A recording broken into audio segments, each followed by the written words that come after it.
Kita mo kung paano minumog. Pag minove niya yan, sideways, maluwag yung gis. Don't let this be our final song.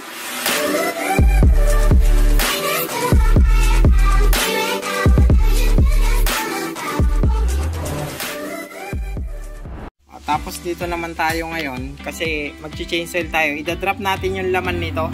Dinap na niya. Yan yung standard na pag-change oil ng Ford X1 engine. Pagka hindi ganyan ang ginawa, ang mga mako-compromise dyan, langis, mabilis siyang mag-contaminate, mabilis ma-expired. Ngayon, pag nagputik yung langis, papasok siya sa mga sensors like rail pressure control valve, RPS, papasok siya, yun yung sisira sa kanila. Yung RPCB, kaya nila nililinisan dahil sa maling way ng pag-change oil. Actually, hindi yun nililinisan. Hindi mo kailangan linisan ng RPCB kung tama yung way mo ng pag-change oil. Walang mamumuong langis kung tama yung way mo ng pag-change oil, tsaka tama yung time ng pag-change oil. Karamihan sa mga mechanic, lalo na online, nililinisan ng rail pressure control valve or RPCB. Napakamahal nun, that's 16,000 to 17,500. Pag nagkamali, marami na kaming nakita, nagkamali ng balik, hindi na nag-function, nasira na. Lately, kay Sir Noni ng Valenzuela, nasira dahil nabaliktad yung pagkakabit ng pin. So, drop ito ng oil, drop yung sa pump, tanggalin ang filter, i-drop ang oil. So that's the time na nailabas natin lahat ng langis niya. Lahat ng oil na magpo-flow bago, walang mahalong luma. Ito pa isa. Napalit-palitan na yung injector ni Sir. Bakit? Kasi hindi na sila pare-pareho ng calibration number. So possible nagdaan na rin yan sa mga palit-palit ng injectors kasi most common na nasisira sa ganito is injectors. May buhay lang yan na 100,000 kilometers ayon kay Isuzu. After 100,000 or before 100,000 ang kailangan sir palitan. Nowadays, dahil sa mahal niyan, nagkaroon na tayo ng alternative solution. Nire-rehabilitate na yan. Pero hindi siya standard na solution. Alternative lang talaga. So kailangan mo pa rin siyang i-maintain after 20 or 30,000 kilometers. Kumbaga pinapahaba mo na lang yung buhay niya. With Sir, anong name mo sir? With Sir Mario from Bulacan, Giginto, Bulacan. Matagal na akong chinachat ni Sir yung mga concern niya. Hindi siya schedule. Kailangan nakabook. Nagpapayaman si Sir. Yung mga concern niya, lahat nakita naman natin sa data, na-assess naman natin isa-isa. Isa na lang yung natira ngayon, yung 5 to 10 seconds delay sa lubrication.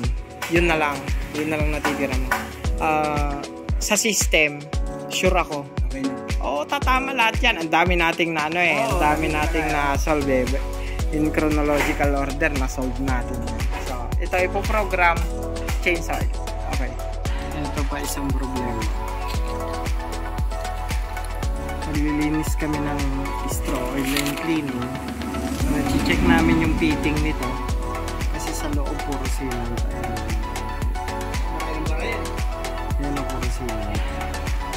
Ang problema, hindi madukot yung tornilyo nito. Nasa loob. Ayun. Natatakpan siya nito. Bakit nandun yung tornilyoan niya? Baliktad yung main bearing cap. Kinabit nila ng pabaliktad kaya pumasok. Hindi maayos. Gagawin natin ang palit.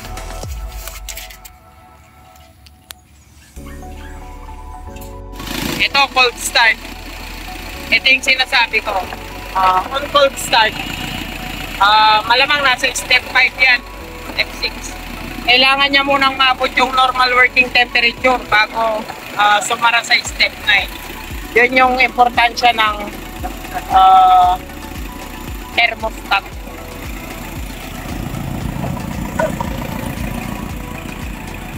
Wala kami tayong mic. Yung indication niya, nakat yung isang line doon. Kaya, hindi nag-function. Skipper motor. Pangalawa, nag-oil leg tayo. Tinanggal natin yung bolt. Ito, yung gear kasi naka-disable. Ngayon, enable na siya, tanggal na rin ang bolt. Yung natira na lang, yung state dun sa, main bearing lock. Kailangan mabalik na. So, na-normalize, ito yung line. Nag-jump na lang kami. Kapit mo dito. Nag-jump na lang kami kasi 100 of wires. Malabo na natin mahanap yan, lalo na kung nag-activate siya, kung saan siya nakat. Kaya gumawa tayo ng direct line sa kanya, kaya nag-function.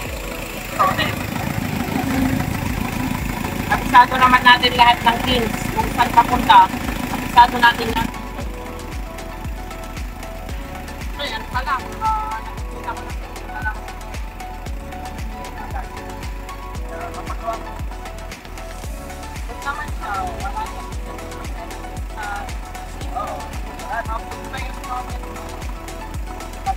Ito lang talaga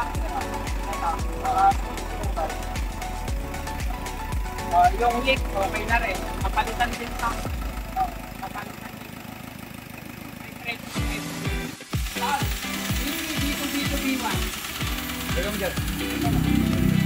Kirahin mo na, bibigyan ko na.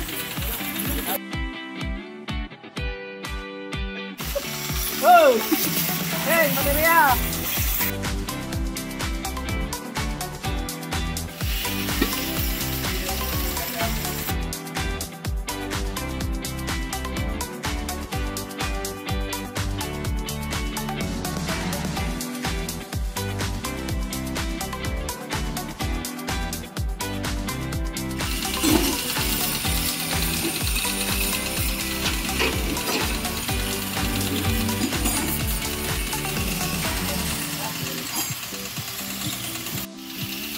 Pagkapuntayin ka!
Ayos na, malinis na.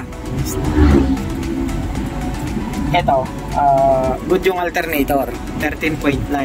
Yung pedal mo, good 0%. 0%. Kasi naka-minor ka. Pag press mo yan, nag-press ako ng 21%, sakto yung voltage niya. 20 to 29 volts. Good lahat yan. Good lahat yan. Good din tong reading ng ano mo, ng barometric pressure mo, coolant, 82. Sabi ko sa'yo, nasa normal working temperature. Ito, maliliit yung difference. Good na good yan. Fuel temp, good lahat yan. Good lahat yan, Yung sa langis, wala pa naman ako nakikitang friction. Okay pa rin. So, 91 degrees Celsius. Wala naman siya sa critical level.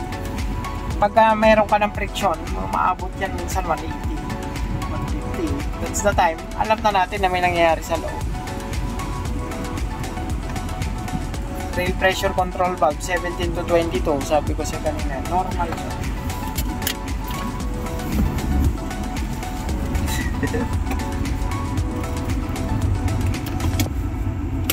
Dapat wala, may printer ganyan.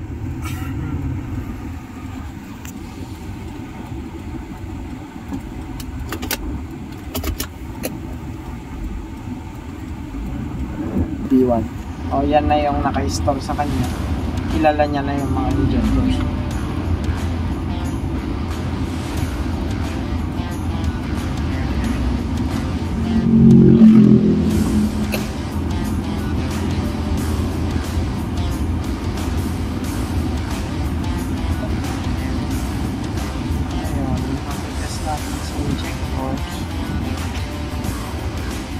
Papatayin ko si Juan. Ayan. Okay. Papatayin ko si 2. Papatayin ko si 3.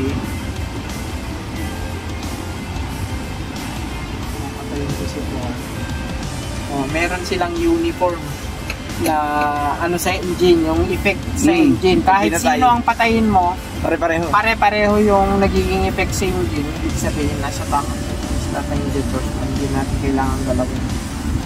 So yun lang, normalize naman natin. Okay. Yung ano lang, may recommendation din. Oh, mo diyan kayo. Available ka. Ganyang HM yan, 4 to 5 days yan. Basta naka-schedule. Oh, tapos 4 to 5 days tapos yun. tawagan mo yung kuha na. Oo, Ikaw na kumunta. Ikaw naman barat. oo. Ha? Ito, medyo alalain mo lang. Medyo yung makina mo ngayon, talagang matigas na yung makina. Oh, pero dito naman kasi masyadong nailalayo pa ng biyahe. Kasi pagka ko kasi yung MUS yun eh. 2008, nagkata mo pa lang 8,000. Wala namang gusto. Kung may gusto sa akin ako, hanggang nakakapasok.